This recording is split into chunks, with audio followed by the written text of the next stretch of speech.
this is Bonrek TV. Magbibigay lang ako ng idea about Binance. Ano bang Binance? Binance is a top crypto exchanger. Pwede kayo dito mag-hold ng mga crypto. Pwede kayong mag-convert ng mga coins ng crypto. Paano ba mag-deposit ng fund sa Binance? Usually guys, ang ginagamit ko ay P2P. Yan.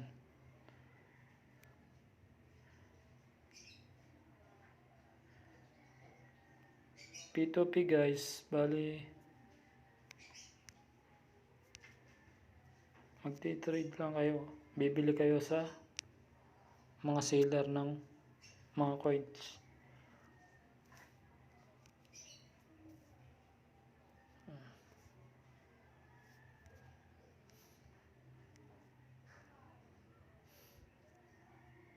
Yan guys.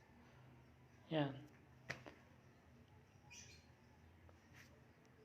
Siselect nyo lang dito kung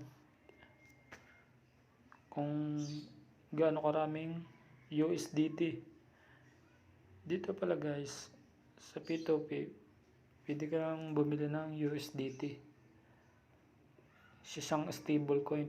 Katumbas ng 1 USDT ay $1. Yan guys. Hanap lang kayo dito ng pinakamababa na price para hindi kayo lugi. Ang bawa 50.69 yung pinakamababang price ng 1 USDT. Kaso ang limit niya $100,000 pinakamababa. Ano mabibili nyo? Kaso pag mga halagang 10k lang, medyo pipili ko dito, medyo mataas lang ang price. Ito katulad nito 50.7 dito. Sa halagang 10,000 pesos, magkakaroon kayo ng 100 ng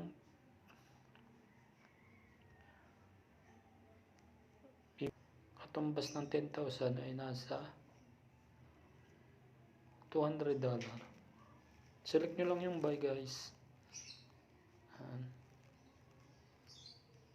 Pwede kayong bumili dito gamit ang GCash or bank account. Kung mayroon kayong online banking katulad ng UNB. Ito lang guys. Enter nyo lang yung amount na bibilhin mo. Example lang to. Example kung 10,000 pesos. Yan, nagbabay ka ng BUSD. Kailangan guys, pag nag-buy na kayo, may oras lang yan na kailangan yung ma-fill up yung payment window. Ta-transfer nyo yung payment sa seller.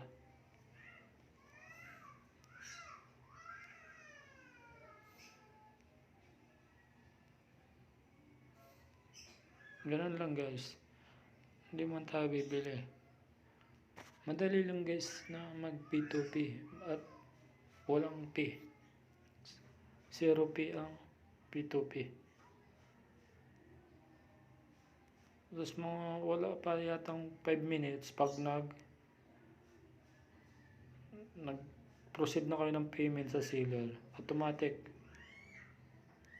matatransfer na sa inyo yung biniling USDT sa inyong P2P account. Pagdating after nyo makapag-payment, proceed kayo sa inyong P2P account. Yan. Select nyo lang yung wallet, din P2P. Dito guys, pag na-receive nyo na yung USDT, dito mag-a-appear dito sa USDT yung halaga ng binili mo. Halimbawa 10,000 yung ang halaga ng binili mong USDT, worth of $200 USDT. Then kung gusto mong mag-trade na sa spot, transfer mo lang siya sa spot wallet. Ito lang guys, transfer spot wallet from P2P wallet to spot wallet. Siselect mo kung anong siselect mo lang guys kung anong coin. USDT ka, yung laman ng P2P wallet mo, transfer mo, select mo lang yung max, yan. Wala tayong laman ng ating P2P wallet, kaya yun lang guys. Ganun lang guys ang kung paano mag-deposit sa Binance through P2P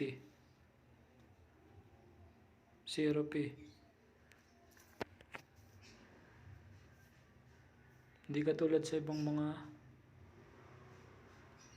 hindi pag gumamit kayo ng ibang mga wallet, medyo malaki ang P o gas fee.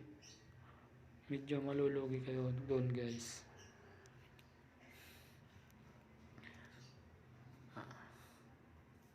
Ito guys, ngayon yung aking laman ng aking wallet, $535.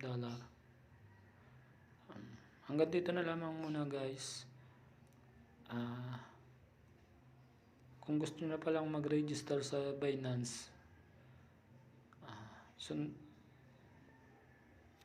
tingnan nyo lang sa description yung link ng para makapag-register kayo sa Binance at makapag-trade na rin kayo para kumita na rin kayo.